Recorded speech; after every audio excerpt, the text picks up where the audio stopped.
Senshi's push may be tempered because he is proving his reputation correct as being grumpy and moody and difficult to work with.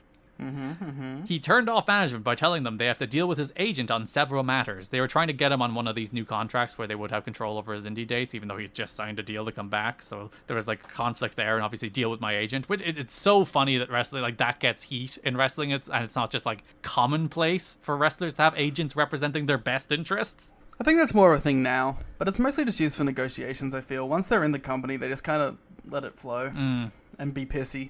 He also won't work with certain indie promoters that TNA wants to send him to work for. He's always in a bad mood, says one colleague. He's always creating drama. If it's not one thing, it's another. He's too intense, too passionate, but he signed a 3-year contract, so he's going nowhere.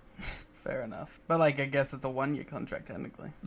Current X Division champion Senshi says the X Division isn't as strong today as it has been in the past. It's true. So if you read this interview, we'll read some of it. I do think he is talking in character. Yeah. But with a little sprinkle of truth. I think it's a little bit of A, a little bit of B. But like there's enough in character that like, is he talking in character? But also he's just kind of burying people. So it's like, oh, did you really need to do this? I don't know. But Senshi says, I'm probably going to get some feedback on this, but I think it's weak, he said in an interview with the Wrestling Crossfire audio show this week. I love how we read shows names like Between the Ropes, and it's like, we really haven't come up with new show names at all. Yeah. Think of it this way. I just came into the company a few months ago, and I'm already the champion. What does that say about their wrestlers? I mean, that's in character. These guys, they're very gifted athletes, and I think there's certain aspects about them that they really need to work on to become a champion. I take pride in what I do as a profession, as a career. I dedicate my life to doing this, learning and trying to get better and such. I think that some of the wrestlers have become complacent in their current roles in being part of the X Division,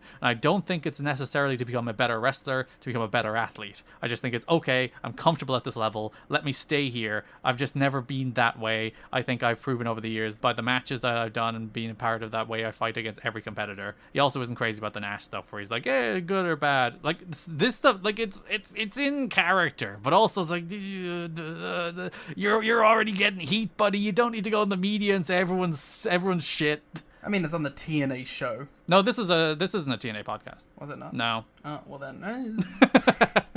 There's a whole other bunch of stuff that he says, but it's mostly like Warrior, Japan, Warrior.